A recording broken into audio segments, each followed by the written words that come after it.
देखिए, Sardar Singh convent inter college के online videos में आप सभी का स्वागत है।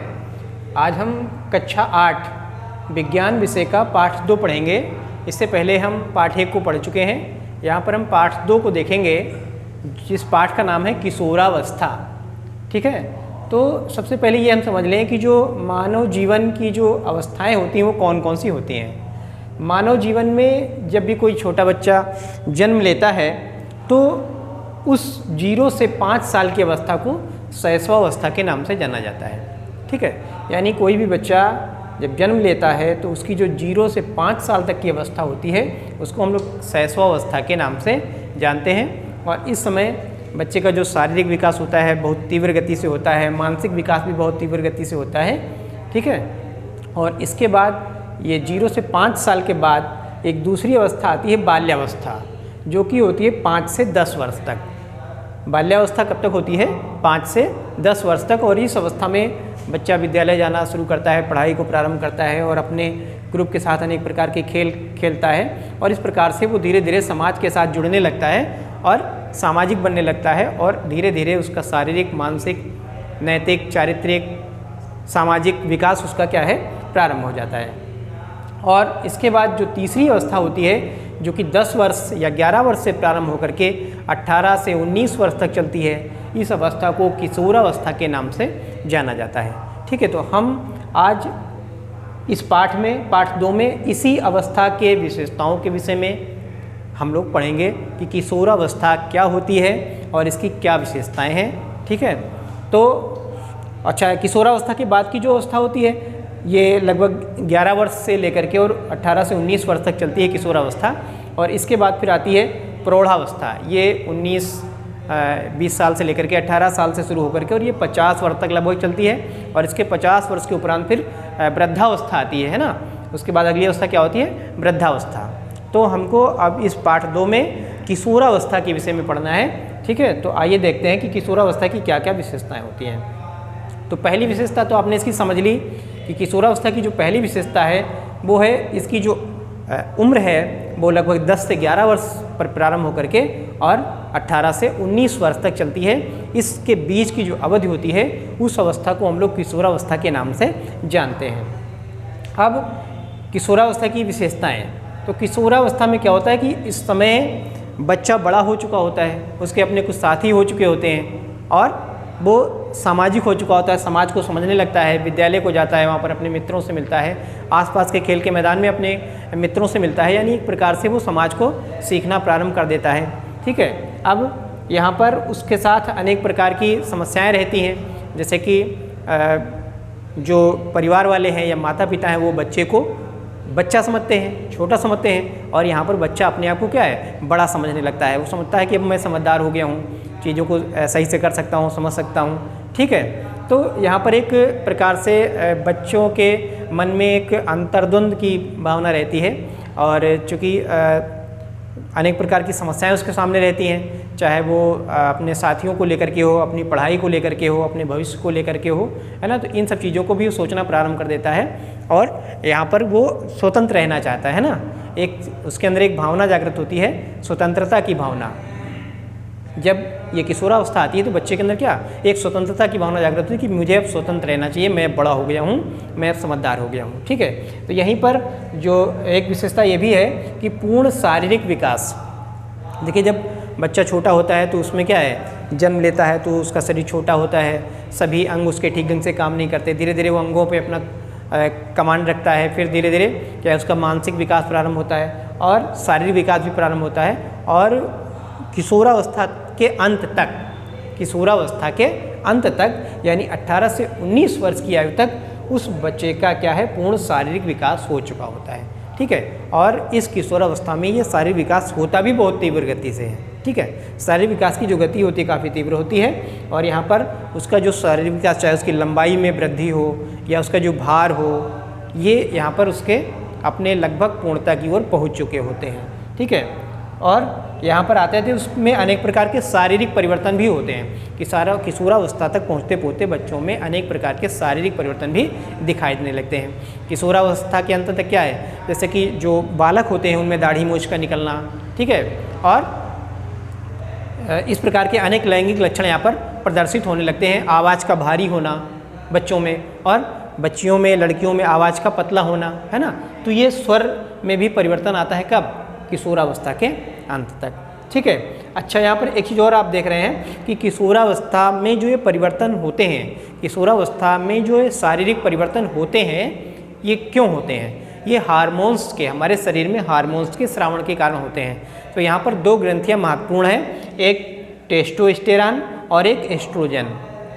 ये दो ग्रंथियाँ हैं। इन ग्रंथियों से एक विशेष प्रकार का हार्मोन स्रावित होता है, एक रस स्रावित होता है, उसके माध्यम से शरीर में शारीरिक परिवर्तन जो है वो होते हैं, वो हमें दिखाई देते हैं। तो जो बालक होते हैं, जो पुरुष होते हैं, उनमें जो ग्रंथि पाई जाती है वो पाई जाती है टेस्टोस्टेरॉन, टेस्टोस्टेरॉन, ठीक है। इस ग्रंथि का नाम क्या है? टेस्टोस्टेरॉन। इसी ग्रंथि के कारण ही, इसी ग्रंथि में जो हार्मोन स्रावित होता है उसके कारण ही उसमें जो नर लक्षण हैं वो उसमें प्रदर्शित होते हैं। और स्त्रियों में जो शारीरिक परिवर्तन होते हैं या जो मानसिक परिवर्तन होते हैं वो एस्ट्रोजन ग्रंथि में जो है हार्मोन के स्रावन के कारण होते हैं, ठीक है। एस्ट्रोजन ग्रंथि में स्रावन के कारण उनमें शारीरिक या मानसिक चेंजेस आते हैं। इसके बाद हम देखेंगे कि जो जब भी कोई मतलब बच्चा जन्म लेता है तो उसके मादा या नर, लड़का या लड़की होने का जो कारण है वो क्या है, ठीक है, वो किस पे डिपेंड करता है। तो आपको पता होगा कि जो युग्मक होते हैं, यानी कि जो गुणसूत्र होते हैं, उनमें जो किसी भी भ्रूण में जो होते हैं वो 23 जोड़ी होते हैं, ठीक है। गुणसूत्र कितने जोड़ी बनते हैं? 23 जोड़ी गुणसूत्रों से मिल करके जो किसी भ्रूण का निर्माण होता है ना। किसी जब नर युग्मक और मादा युग्मक मिल करके एक भ्रूण का निर्माण करते हैं तो उसमें 23 जोड़ी गुणसूत्र पाए जाते हैं, ठीक है। अब जो ये 22 जोड़ी गुणसूत्र होते हैं ये कायिक होते हैं। आपने सुना होगा कि जो बच्चा जो भी जन्म लेता है वो अपने माता पिता से अनेक गुणों को प्राप्त करता है, ठीक है। गुणों के साथ साथ कई बार वो अवगुणों को भी प्राप्त कर लेता है। यानी कई सारी ऐसी बीमारियां हैं, ऐसी डिजीज हैं जो कि बच्चों में उनके माता पिता से होती हैं, है ना।